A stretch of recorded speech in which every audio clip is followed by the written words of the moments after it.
welcome to Fish on Fridays. I'm Al McCauley. And if you remember that classic TV crime series from the early 70s called Dragnet, perhaps you remember the line, "Just the facts, ma'am." There was a character in that show named Sergeant Friday who seemed to say that a lot. It was almost like a tagline because he didn't want a lot of fluff, just cut right to the chase. And I think it's a really great description of Mark's gospel. Just the facts. Mark's gospel is the shortest and it's the most direct. He just, not a lot of fluff. He just wants to get to the point. And I want to talk a little bit about Mark's gospel, but let's look back at the man first before we get into what he wrote. And we're looking at Mark today because his feast day is April 25th. We celebrate him every year on April 25th. And it's important to know that he is one of the four evangelists, of course. He wrote the Gospel of Mark along with Matthew, Luke, and John. But he's not one of the 12 disciples that Jesus chose. It doesn't mean, however, that he wasn't a member of the first earliest Christian communities, because in fact he was. And we have some New Testament evidence to support that. It's interesting because a lot of theologians think, in fact, that Mark wrote himself into his own gospel as a little cameo appearance. Right toward the end of the gospel, the story of Jesus is in the Garden of Gethsemane. This is after the Last Supper. And this is what we call the agony in the garden. And it's in chapter 14 of Mark's gospel, verses 51, 52. And we hear about the soldiers coming to arrest Jesus.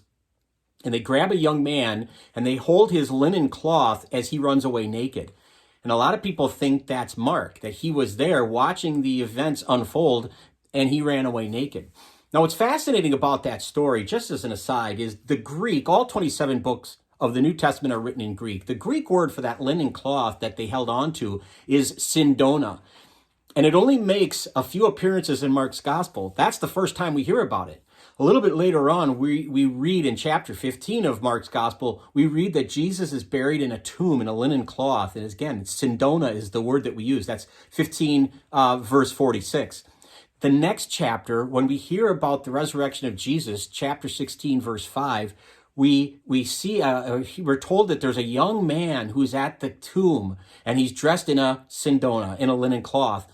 And it's Mark's way of saying that as he ran away in shame, when we are vulnerable and naked in our sinfulness, that very linen cloth is going to be used to bury Jesus and it'll be redeemed. Jesus will redeem our sinfulness. It's just a wonderful little aside in Mark's gospel that you don't find in the other gospels. But by all accounts, we look at Mark as a friend to Peter, to St. Peter. In fact, we think a lot of his the information he wrote about in his gospel was because he was a disciple, a follower of Peter's. We know that we believe Mark's mother, whose name was Mary, opened her house to the early apostles during Peter's imprisonment. Now, if she has her own house, and we're told that in Acts of the Apostles that there's a gate outside the house. If you can house a lot of people, if you have a house big enough for a lot of people and there's a gate, it probably speaks to the fact that she had some wealth. We have no idea how she came about it, but the fact is that that's pretty much what we believe. And you can read about that in Acts chapter 12, verse 12 in specific. But later on in Acts of the Apostles, we hear of a guy named John Mark. And it's, again, largely believed that this is the writer of Mark's gospel. And what's interesting about the name John Mark is John is a Hebrew name and Marcus, is a Roman name. So it really speaks to the fact that he's got his different feet in different worlds. He really knows the people he's writing to and the people that inhabit his world. This John Mark is said to have traveled with Paul and Barnabas. Barnabas, by the way, early church disciple. I did an episode on Barnabas. You can look in the archives of Fish on Fridays if you'd like to check that out. Barnabas was a cousin to John Mark, and they all traveled together on what's called the first missionary journey of St. Paul.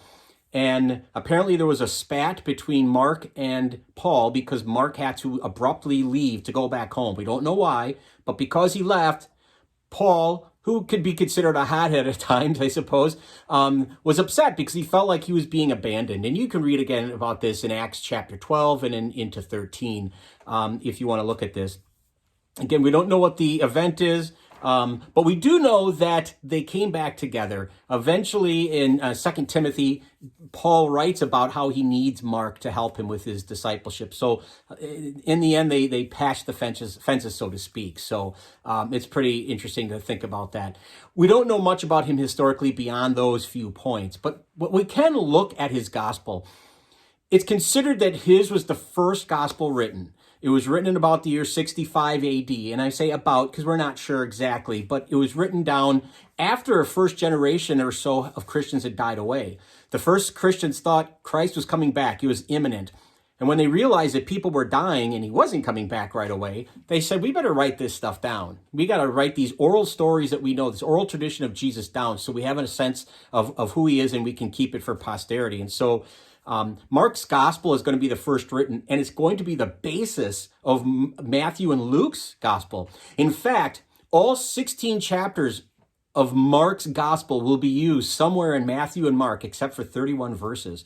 It's used that much. It's the predominant source, if you will, that Matthew and Luke are going to use in their own gospels. That's why all three, by the way, are called synoptic gospels. Synoptic meaning of the same. So they're vastly different than John's gospel. So Mark's writing to a community that's Jewish and Gentile, and they're Christians, and they're largely in Rome, and they're facing persecution from the Romans. And so the tenor of Mark's gospel is one of urgency. He's trying to tell people who are being persecuted, who are being killed for their faith, he's trying to say, hey, listen, this is what it means to be a Christian. You got to take up your cross. This is what Jesus did. You should expect no less. And so that's why it seems so direct. Jesus almost doesn't have patience with people, like especially his disciples, when they don't seem to get what he's teaching them. The 16 chapters of Mark's gospel, again, by far shorter than the other three gospels, is really divided into two parts. The first part, which is really the first 8 chapters roughly, is all about Jesus's ministry, which largely takes place in the north in the Galilee region. The second part of Mark's gospel, the last 8 chapters, really almost entirely is focused on Jesus's last week of life. So half the gospel is spent on what we would call Holy Week. That tells you what Mark thinks about this seminal event in the life of the world, that Jesus's suffering, his death, and his resurrection is really ultimately the lesson for all of those persecuted Christians that he was writing to, all the way down to our own time 2,000 years later. For any of us who feel persecuted because of our faith, or any of us who are suffering in any way, to take up our cross, that being a Christian doesn't mean we get out of suffering. It means that Jesus is with us in that suffering. And that's the whole point. That we not only is he with us, but that there will be eternal life afterwards. That this is only a shadow of what's to come. That there is an eternal reward waiting, so to speak, afterwards. Mark's gospel is oftentimes symbolized with a winged lion, the idea of the wings, that it's coming down from heaven and it's heaven sent or heaven inspired. But the lion is important. Mark's gospel starts out with John the Baptist crying out in the wilderness, prepare ye the way of the Lord. And so like one crying out in the wilderness, which by the way is foreshadowed in the prophet Isaiah in the Old Testament, because of that crying out in the wilderness that seemingly sounds like a roaring lion, the lion is the attributed symbol to Mark and to his gospel. And you can look at it another way too. Mark's gospel really culminates with the royalty of Jesus, if you will. And we all know that the lion is affectionately referred to as the king of the beasts. And so, that's another way to look at the symbolism of the lion there. So I've thrown a whole lot at you today about Mark and Mark's gospel. There's a lot to chew on, and I hope you'll take the time to maybe look at some of those verses and just to do a bit more investigating. As always, when we talk about a saint, there's always so much more under the surface that you can research. And in this case, with Mark, to read the gospel, I would challenge you, if you could take one chapter a day from Mark's gospel, just read one chapter a day, 5 minutes in the morning or at night or whenever you have some quiet time. One chapter a day, you'll have the whole gospel read in just over 2 weeks, 16 days. And it'll give you a real good sense of who Jesus was, especially through the lens of Mark. So something to think about perhaps, and maybe to weave into your daily prayer regimen. So Thanks for watching. I hope this has been helpful. Please feel free to share this content with anybody you know or love named Mark, or just anybody who might be interested.